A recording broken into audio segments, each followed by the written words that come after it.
Hello po, welcome back ulit sa aking channel.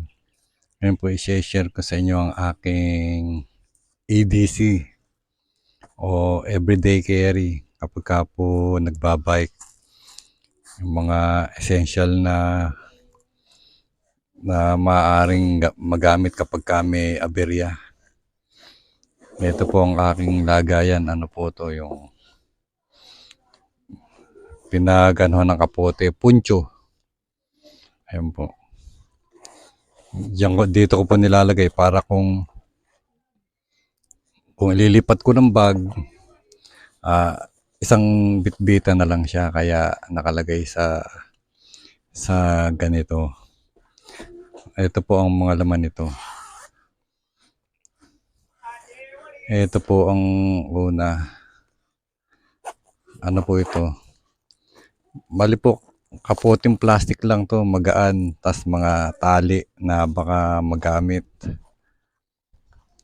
Mga ito po kapote. Kapote, 90s pa to. Kapote ng anak ko. Na yan po. Ayan, kapote siya. Mas maganda na po yan kaysa sa wala kang maisuot kapag ka umuulan. Yan po siya, Dunkin Donut.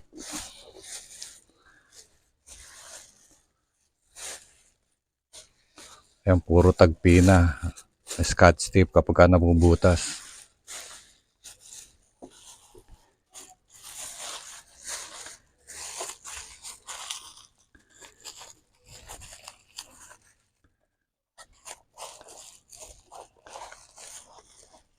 Yan po, madali lang naman siyang ilagay sa bag na maliit.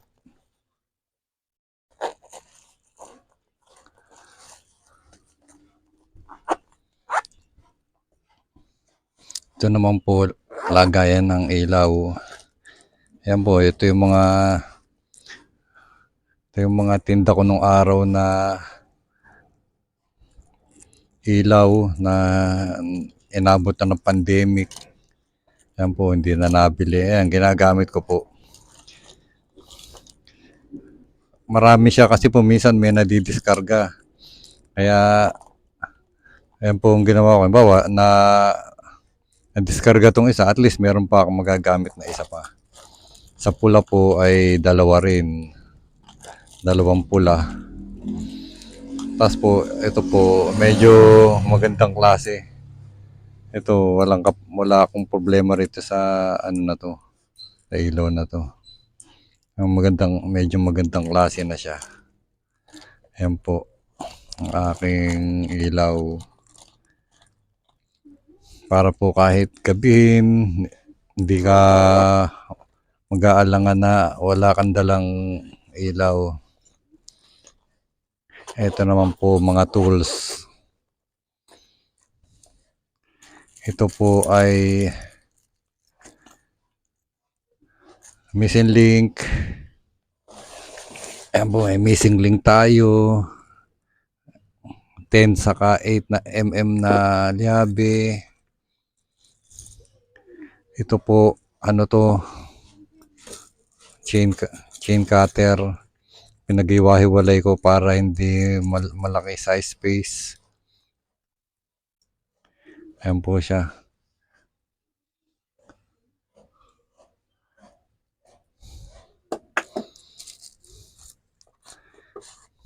Tapos po ito, for emergency use. Kapag ka yung, halimbawa, napunit yung tagiliran nabutas yung tagiliran ng gulong nyo, ayan, pwede nyo siya pansapi. Magaan lang naman, walang problemang dalhin. Saka po yung pansikwat spanner, ayan po, dalawa.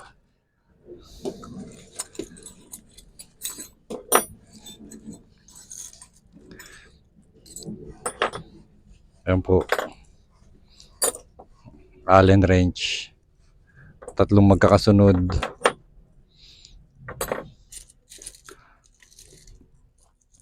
Mga pinagputulan na, ito po pang pixie ko nung dati. ano yun, yung lock. Dalawa po yata at ang dalawa. Ano ba isa? Ito mga pinagputulan. Ay, minsan po kasi emergency, kailangan ng kaputol. Yan yung isa. Dalawa yung ano ko.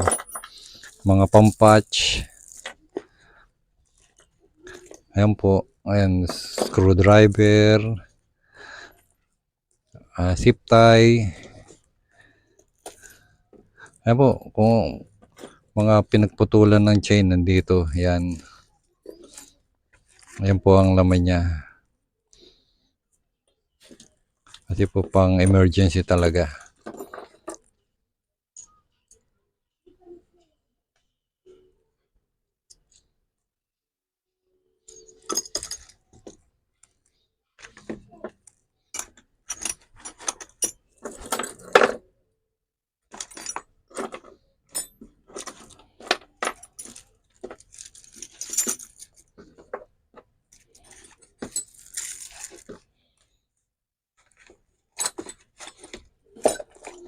Ayan, pwede nyo ilagay sa battle cage nyo. Ayan po, pwedeng dito lang. Ayan lang po ito. Minsan po kasi umuulan ng malakas. Ayan, dito ko nilalagay yung cellphone ko. Pambomba. Ay, yung mga bike ko naman may mga interior na sa frame. May bag na lagayan sila.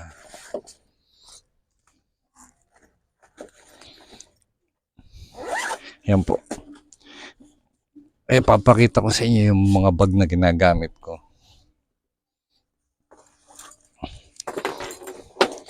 Ito po yung isa kong bag. Kapag ang binibili kong pyesa, mga pork, halimbawa, 3 piraso. Minsan yata kumuha ko rito, 4 na piraso, kasya rito. Ayan po. Pagkaano, lalagay ko lang dyan. Magandahan po kasi nito, matibay yung ilalim. Kasi punching bag siya, matibay yung ilalim niya. Kaya kahit matusok ng pork, walang problema. Ayan po siya.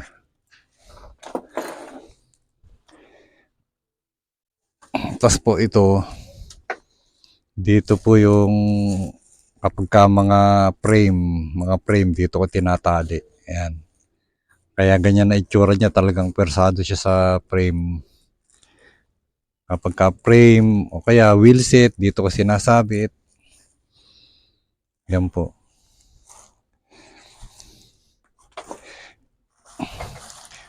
Ito naman, ito ginawa ko ng video. Ang huli kong pinaggamitan nito, 3 monitor. Ayan, nagkasya rito. Minsan, pagka may pinapakuha anak ko na sa Avon, yung mga malalaking product, ayan, dito ko nilalagay. Ito naman, kapag yung mga maliliit lang ang mga bibit-bitin. Halimbawa, mga crank, ganyan, hub, ganyan lang ang bibiling ko. O kaya magbebenta, ayan. Pagka maliliit lang na items, ito lang ang dinadala ko. Kaya ito, palipat-lipat lang sa kanila. Basta lagi siya naka-ready. Kung anong kailangan dalimbag, doon siya sinushoot. Ayan po ang ating buhay kapag nagbabuy and sell. Kailangan laging ready rin. Minsan, ora mismo kasi minsan yung mga nagbebenta gusto agad-agad na meet up. Yan. Kasi mura, ganyan. Baka maunahan ka na ibang mga bibili. Yan po. Yan po, share ko lang sa inyo ang aking mga experience. Sana po ay may napulot yung ibang mga kasama natin dyan. Hanggang dito na lang po ulit. Salamat po sa mga nanood.